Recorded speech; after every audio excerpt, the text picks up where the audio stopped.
Hoje a gente faz aquele mergulho num tema que, olha, sempre dá o que falar.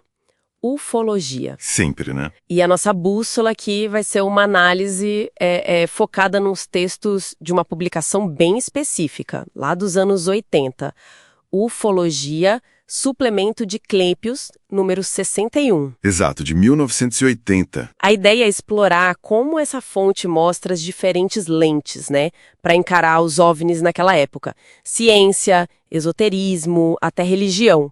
Basicamente um retrato das tensões ali dentro do campo. Exato. E o que chama atenção logo de cara nessa análise de 80 é que a ufologia já era vista como um campo, assim, bem fragmentado, sabe? Sem uma identidade muito clara. Uma das fontes que o texto cita, do Roberto Faraboni, questionava justamente isso. Afinal, quem é o ufólogo? Ele apontava que muita gente atuava mais como um hobby, né? Faltava regra clara sobre o que investigar ou como fazer isso de um jeito rigoroso, mais científico. Ah, entendi. Isso acabava criando uma base meio instável para o campo, sabe? E essa falta de um método único, imagino que abriu espaço para umas abordagens bem diferentes, né? A fonte fala, por exemplo, do tal ufo-esoterismo. Sim, sim. Menciona autores como o Paolo Fiorino, o Roberto D'Amico. Eles são citados justamente por tentar conectar os OVNIs com tradições mais esotéricas. Como assim? Exploravam leituras simbólicas, buscavam paralelos com o ocultismo, chegavam a falar de hipóteses tipo pensamentos ou energias psíquicas criando coisas físicas. Nossa, a tal materialização psíquica. Isso.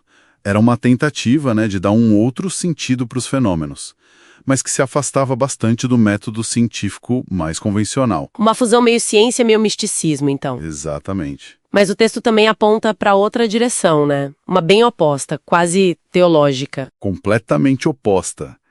A análise menciona um autor católico, que ficou anônimo, e ele defendia uma interpretação puramente religiosa.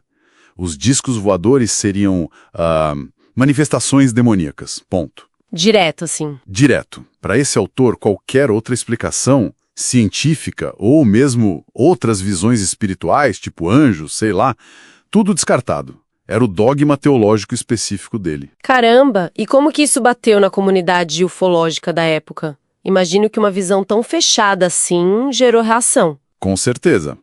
A fonte indica sim que essa visão foi criticada lá dentro, justamente por se basear na fé, né? E não em evidência, em prova empírica. Faz sentido. E isso mostra bem a tensão, né? Enquanto uns iam para o lado quase místico, outros queriam um verniz de ciência e tinha quem ia para pura religião. Um caldeirão mesmo de ideias. E nesse cenário todo, rolou alguma tentativa de trazer uma abordagem mais, vamos dizer, oficial, mais pé no chão, científica? Sim, teve sim. E a análise dá um destaque para o caso francês com o GEPAN. GEPAN, Grupo de Estudos de Fenômenos Aeroespaciais Não Identificados, né? Esse mesmo. Foi criado em 77 pelo CNS, Agência Espacial Francesa. A ideia era justamente essa, investigar os avistamentos de forma sistemática, institucional.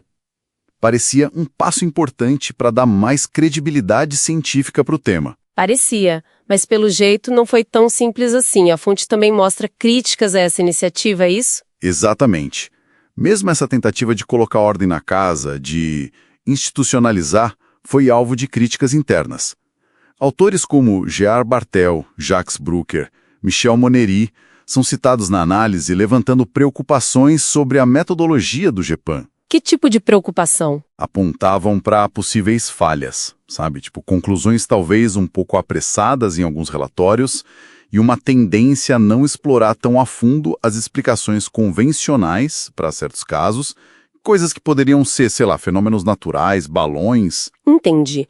Então o medo era que o peso do nome da instituição GEPAN acabasse validando erros ou interpretações meio duvidosas. Isso, exatamente. Havia um receio de que a autoridade do órgão, por ser oficial, né, pudesse dar um selo de científico para casos que talvez tivessem explicações bem mais simples, mas que talvez não foram investigadas a fundo. E isso levanta uma questão super importante sobre como o conhecimento é validado, né?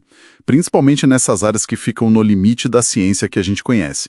e o risco da autoridade por si só acabar legitimando alguma coisa. Então, olhando para essa fonte lá de 1980, a imagem que fica é de um campo, assim, em constante briga interna, tentando se achar entre ciência, crença pessoal e até meio folclore. Precisamente. E o fascinante nessa análise é justamente perceber essa condição meio híbrida da ufologia. Ela vive nessa tensão constante. Por um lado, tem uma vitalidade cultural enorme, né? Captura a imaginação das pessoas, continua aí firme e forte no tempo. Por outro, enfrenta essa fragilidade acadêmica, essa dificuldade de se firmar como uma disciplina científica, com regras claras, aceita. Essa dualidade é muito, muito reveladora. Reveladora sobre o que exatamente, além da questão dos OVNIs em si? Revela muito sobre como nós, enquanto sociedade, lidamos com aquilo que a gente não explica, com o desconhecido. A ufologia, com essa mistureba toda de abordagens que busca o rigor científico, até esotérica e religiosa, vira tipo um espelho. Um espelho da gente.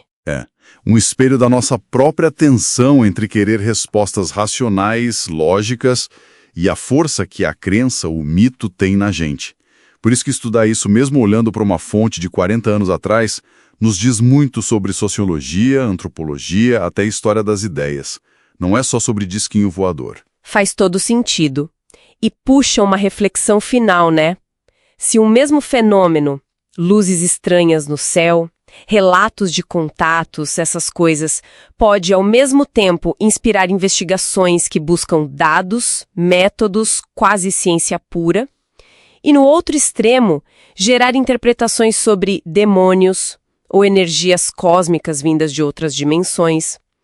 O que essa variedade toda de respostas diz sobre a nossa busca coletiva por significado quando a gente se depara com o inexplicado?